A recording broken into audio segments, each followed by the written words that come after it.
Good morning, students. Welcome to Social Studies online class of 5th standard. In the last video, we had seen our lesson number 14, which is given on page number 111, Revolt of 1857. क्या देखा था हमने इस video में कि कैसे foreigner मतलब out of country के, अपने इंडिया के बाहर के लोग कैसे अपने देश में व्यापार के उद्देश्य से आए और धीरे धीरे उसमें एक व्यापारी थे ब्रिटिश, वो भी अपने इंडिया के साथ व्यापार करने के लिए आए थे। परमिशन निकाली थी उन्होंने मुगल साम्राज्य से कि हमें यहाँ पे व्यापार करने के लिए अनुमति दो। फिर ब्रिटिश वो व्यापार करने के उद्देश्य से हमारे इंडिया में उन्होंने अपना कदम रखा और धीरे धीरे उन्होंने एक एक अपने सिटीज पे सत्ता हासिल की। उसमें एक था सबसे पहले बंगाल, जो बैटल ऑफ प्लासी से उन्होंने जो लड़ाई की थी सिराजुद्दौला के साथ, उस बैटल ऑफ प्लासी में सिराजुद्दौला का पराभव हुआ था, वो हार गए थे और वहां से ब्रिटिश सत्ता और मजबूत हो गई। उन्होंने पहला कदम अपना वहां पे स्थापित किया बंगाल में। तो इस प्रकार ब्रिटिश लोगों की सत्ता धीरे धीरे करते करते ऑल ओवर इंडिया में कैसे प्रस्थापित हुई, इसका आगे का पार्ट हम आज इस वीडियो में देखने वाले हैं। ठीक है, तो हमने पिछले वीडियो में देखा था कि बैटल ऑफ प्लासी से जो 1757 में 1757 में हुई थी सिराजुद्दौला के साथ, वहां पे सिराजुद्दौला का पराभव हुआ था और अंग्रेजों ने अपने आर्मी के बदौलत वहां पे सत्ता हासिल की थी।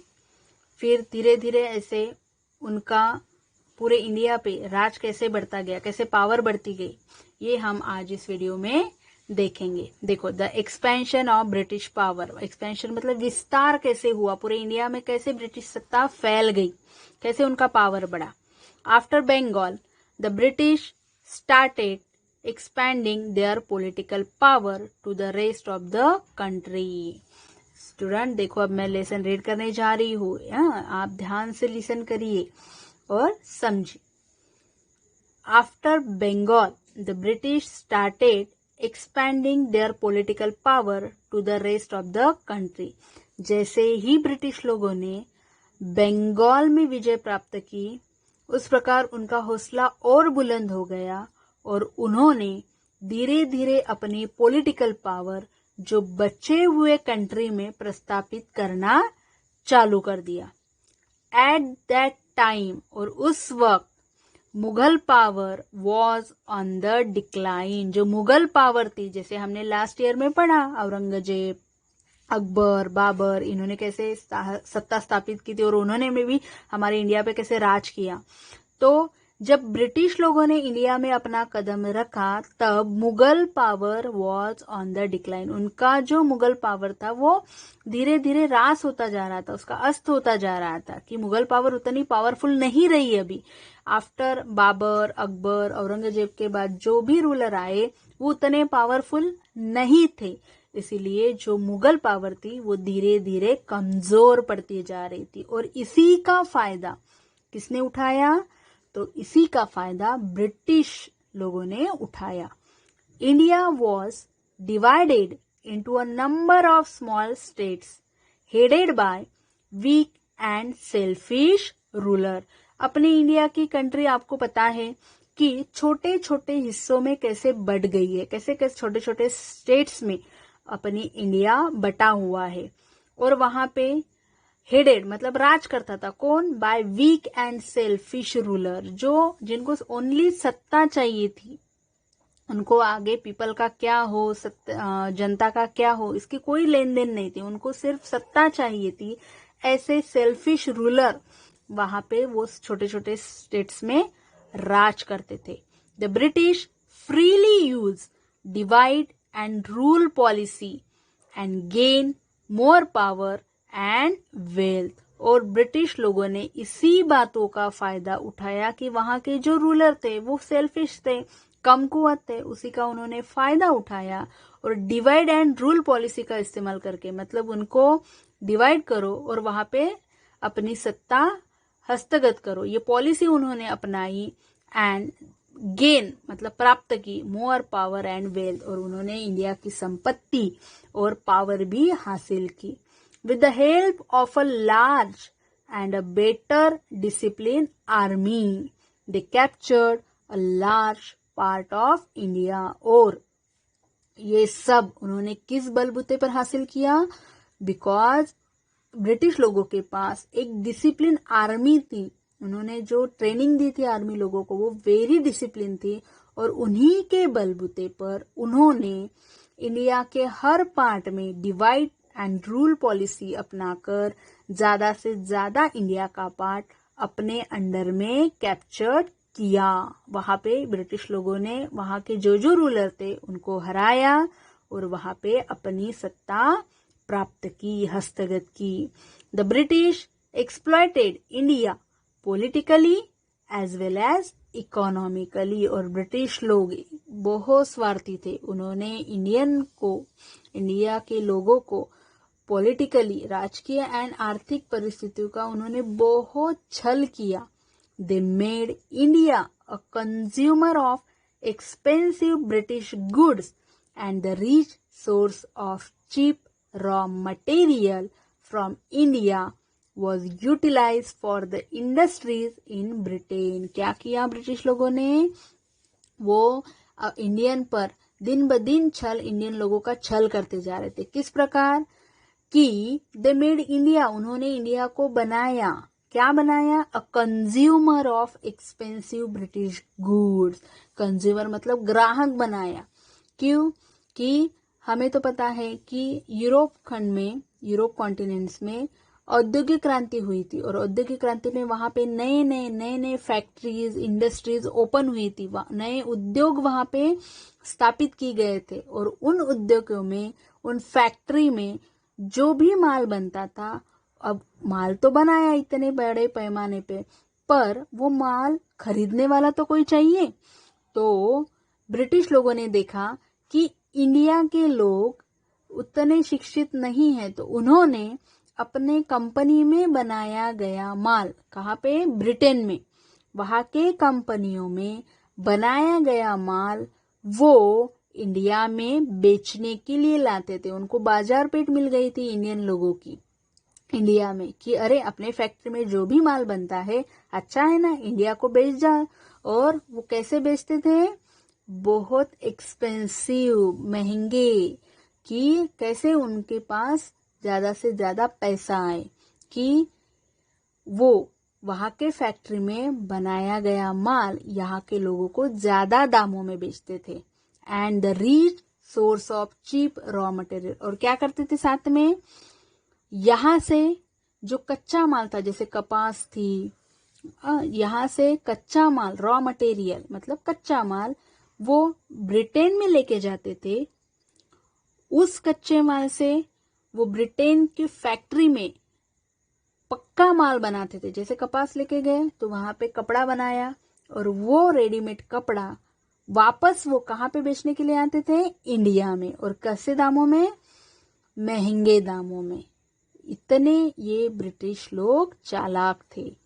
Due to this policy the Indian indigenous industry suffered very badly. और इससे क्या हुआ कि उनके कंपनी में बनाया गया माल आकर्षक था, क्योंकि वो फैक्ट्री में बनाया हुआ माल था, तो वो very clean, neat and clean था, और देखने में भी अच्छा था, ब्यूटीफुल था। इसीलिए लोग उसी माल पर ज्यादा अट्रैक्ट होते थे।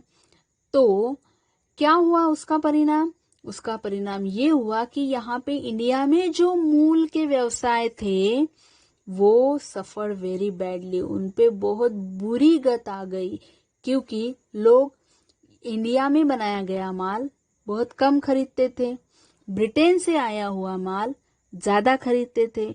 तो यहाँ के जो भी उद्योग धंधे थे वो बेचारे वैसे ही ठप पड़ गए।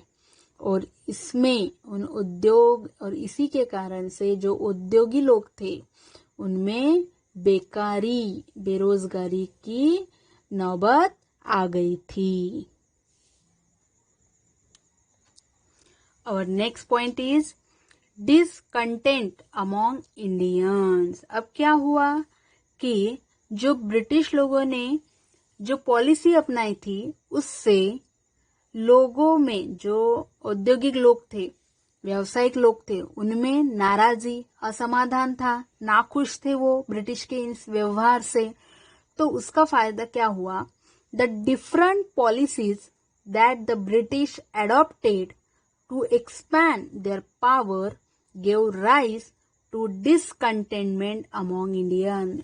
ब्रिटिश लोगों ने हर सिटी में, हर स्टेट में अलग अलग पॉलिसी अपनाकर वहां पे अपना कदम जमाया। उन्होंने वहां के जो भी रूलर थे उनको हराते गए और वहां पे अपनी सत्ता वो मजबूत करते गए, वहां पे उनकी सत्ता स्थापित होने लगी।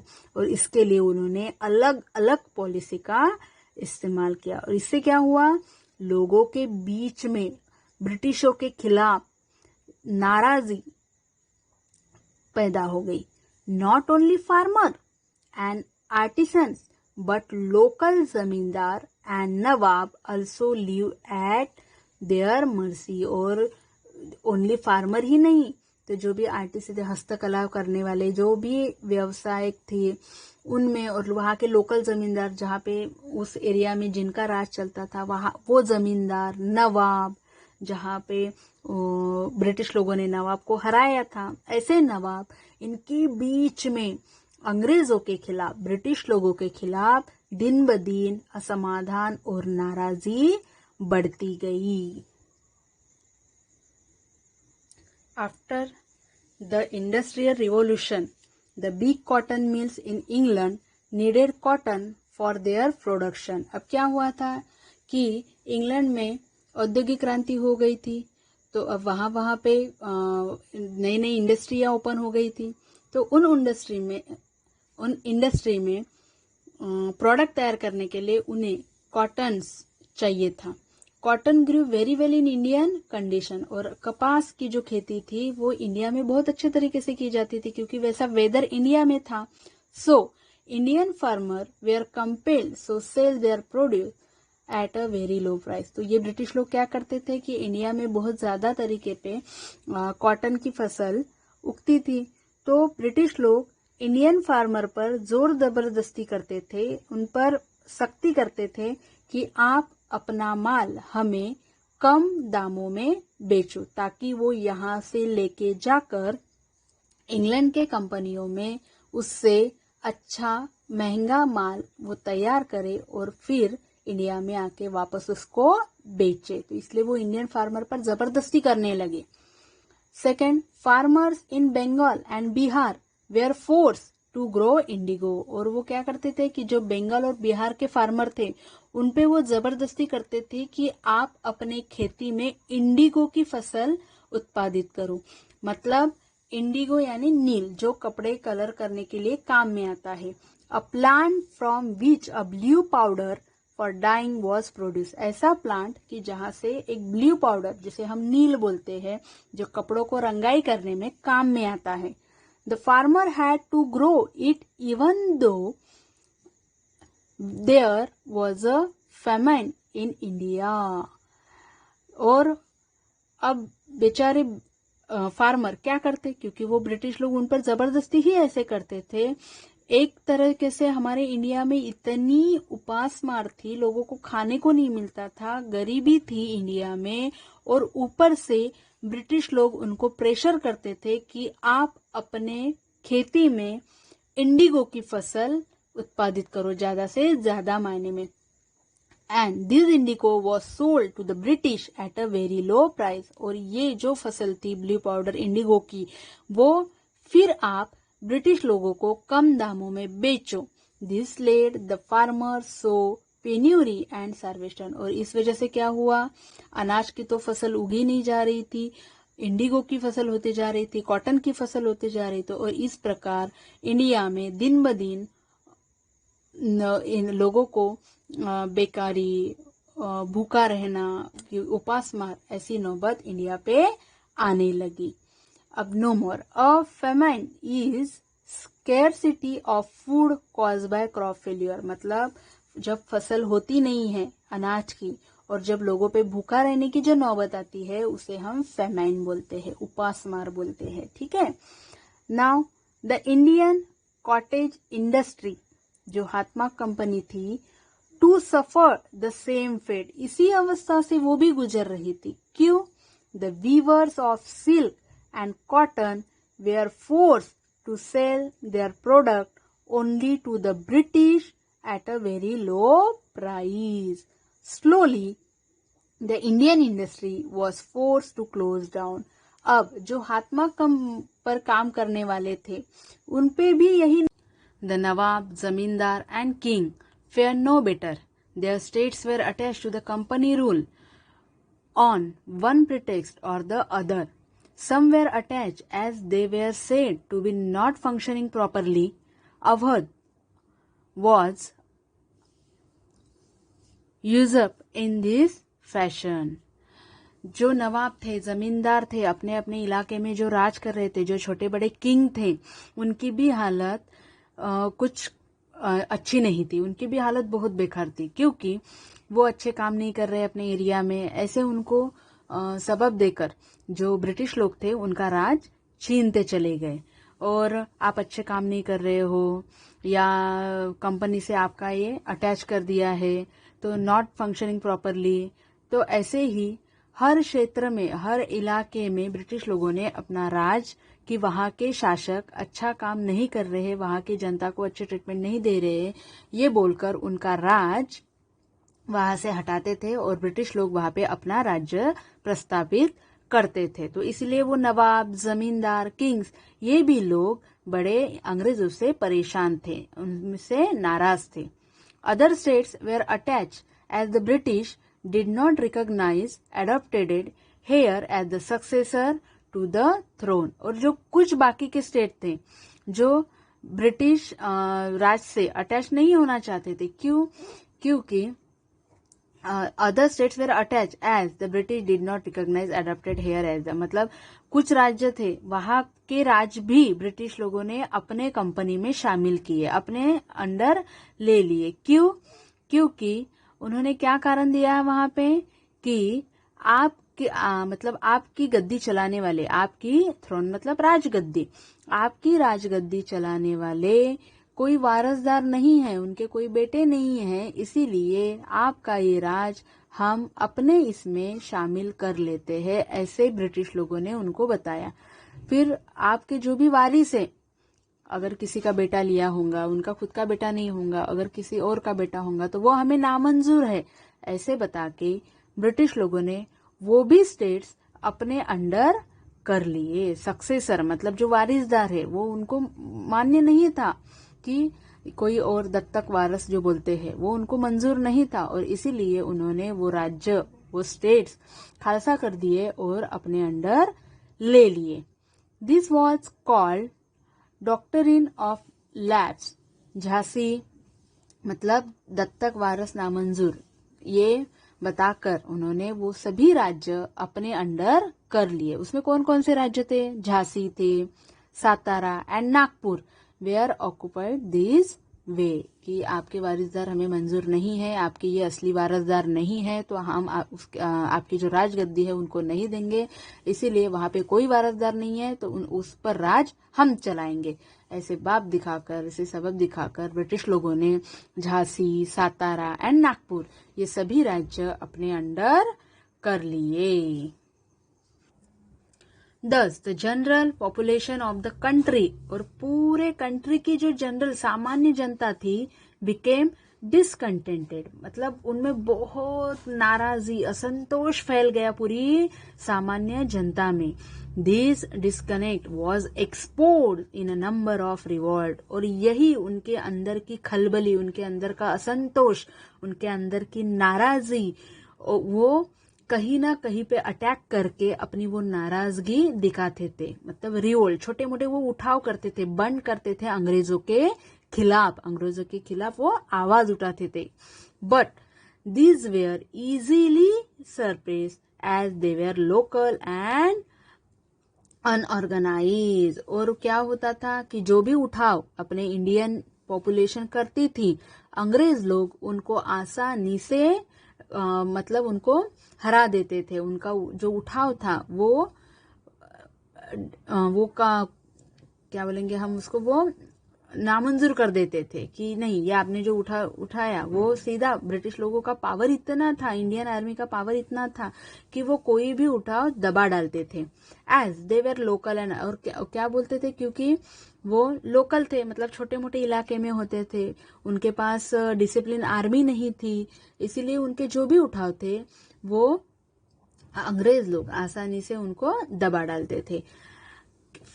देन केम 1857, और जब 1857 की बारी आई, ये साल आया, the year of the big revolt against the British injustice and cruelty, it became to be known as the great revolt of 1857।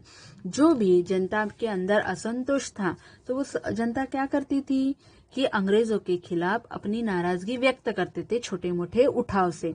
लेकिन उनके उठाव, ये ब्रिटिश लोगों के पास आर्मी थी, तो वो उनके जो उठाव थे वो दबा डालते थे। क्या बोलते थे कि एक तो वो अपने जो लोग उठाव करने वाले थे वो अकेले अकेले करते थे, वो कोई यूनाइटेड नहीं थे, ऑर्गेनाइज थे। जैसे हमें भारत स्वतंत्र के समय जब पूरा इंडिया एक हुआ था, वैसे ये लोग एक नहीं हुए थे, इसीलिए वो जो छोटे मोटे उठाव थे वो ब्रिटिश लोग दबा डालते थे। लेकिन जब 1857 में अंग्रेजों का जो अत्याचार था, क्रुएलिटी थी, वो हद से ज्यादा बढ़ गई, तो 1857 में ऐसा ही एक बड़ा उठाव अंग्रेजों के खिलाफ, उनका जो अन्याय था, उनके अत्याचार थे, वो जो इंडियन लोगों का छल करते थे, तो इनके खिलाफ 1857 में एक आवाज उठाई गई, और उस आवाज उठाव किया गया, उसको बोलते थे द ग्रेट रिवॉल्ट ऑफ 1857, राष्ट्रीय उठाव, 1857 का राष्ट्रीय उठाव।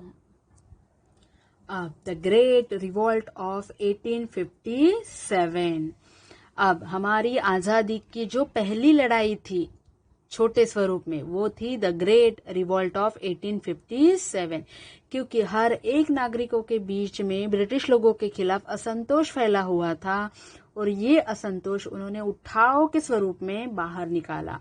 The first war of independence was the first attempt by Indians to free themselves from the British yoke. अंग्रेजों के गुलामगिरी से छुटकारा पाने के लिए उनके आजादी का पहला लड़ा इस नाम से द ग्रेट रिवॉल्ट ऑफ 1857 को जाना जाता है। The 4 reason that lead to the revolt were, और ऐसे क्या 4 कारण हो गए जिनके कारण ये उठाव इंडियन लोगों को करना पड़ा। The first one, Indian soldier were frequently insulted by their British superior. अब अंग्रेज लोगों ने, हमें पता है, यहाँ पे अलग अलग जगह पे कंपनियां स्थापित की, और उन कंपनियों की रक्षा करने के लिए उन्होंने आर्मी भी स्थापित की। अब इस आर्मी में जो लोग वो भर्ती करते थे, उनको पॉसिबल नहीं था कि इतनी बड़ी आर्मी वो इंग्लैंड से इंडिया में लेके आए, क्योंकि उनको लाने का खर्च, उनको पेमेंट देने का खर्च, ये सब उनको बहुत महंगा पड़ता था। इसीलिए ब्रिटिश लोगों ने दिमाग लगाया कि क्यों ना हम इंडियन लोगों को ही आर्मी का ट्रेनिंग दे और उनको ही अपने कंपनी में भर्ती करवा ले। तो जब इंडियन सोल्जर को ब्रिटिश आर्मी में शामिल किया गया, तो उनका बार बार अपमान होता गया, भारतीय लोगों का, भारतीय सोल्जर्स का, कि ब्रिटिश कैसे सुपीरियर है और इंडियन सोल्जर कैसे डाउन है उनके हिसाब से। ये बार बार उनको दिखलाता गया, उनको जताता गया, और इस प्रकार इंडियन सोल्जर का बार बार अपमान होता गया। दूसरी बात, there was disparity between the salaries of British soldier and Indian soldier, और साथ ही में जो सैलरीज मिलती थी इंडियन सोल्जर को, वो अंग्रेज जो सोल्जर थे, ब्रिटिश सोल्जर थे, उनको ज्यादा मिलती थी, और जो इंडियन सोल्जर थे उनको कम मिलती थी, क्योंकि ब्रिटिश को पता था कि यहाँ के सोल्जर को कम सैलरी दी तो भी चलेगा। इसीलिए ब्रिटिश लोग अपने सैनिकों को ज्यादा वेतन देते थे और यहाँ के सैनिकों को कम वेतन देते थे। इसके कारण भी जो इंडियन सोल्जर थे उनके मन में नाराजगी थी। तीसरा कारण था Indian soldier were denied promotion despite their ability. और जो इंडियन सोल्जर थे उनको उनके काबिलियत के बलबूते पर उनको प्रमोशन नकारा जाता था, उनको प्रमोशन दिया नहीं जाता था, प्रमोशन वो ओनली ब्रिटिश सोल्जर को देते थे। तो ये भी एक कारण था। The immediate cause was the introduction of a new rifle. और जो चौथा कारण था वो सबसे बड़ा कारण था कि the immediate cause was the introduction of a new rifle in the British army. British army में एक नई राइफल आई थी जिसमें the cartridge for the rifle was grease with fat. और जो कार्टिज, उसमें जो कारतूस डालते थे राइफल के अंदर, वो चर्बी से बनाया हुआ था, चर्बी युक्त था। और rumour spread that the fat use was cow and pig fat. और पूरे आर्मी में ये अफवाह फैल गई कि ये जो नई राइफल है उसमें जो कारतूस यूज करते हैं, और कारतूस वो चर्बी से बनाया गया, और वो चर्बी जो कारतूस में डाली जाती थी वो किसकी चर्बी थी? काऊ एंड पीग, मतलब जो डुक्कर होते हैं, एंड काऊ मतलब गाय होती है, उनका मांस उस राइफल पर, उस कारतूस पर लगाया जाता था। और आपको तो पता है कि हमारे हिंदू धर्म में गाय कितनी पवित्र मानी जाती है, इसीलिए this upset both the Hindu and the Muslim soldier. और ये गाय और डुक्कर का मांस जो चढ़ाते थे, वो कारतूस को लगाते थे, तो इसमें भी इंडियन सोल्जर में नाराजी हो गई, हिंदू एंड मुस्लिम दोनों में, क्योंकि the soldier refuse to use the new cartridge. और जो अपने इंडियन आर्मी के लोग थे, सोल्जर्स थे, उन्होंने ये कारतूस यूज करने के लिए मना कर दिया।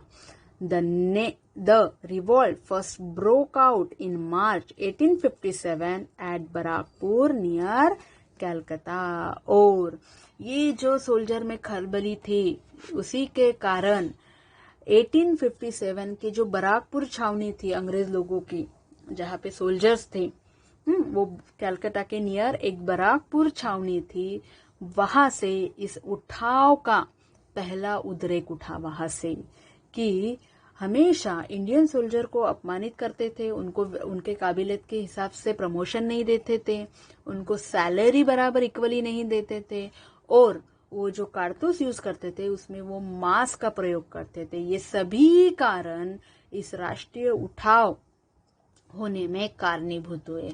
अब वो रिवॉल्ट कैसे हुआ ये हम आगे के पीरियड में देखेंगे। फिलहाल इतना ही।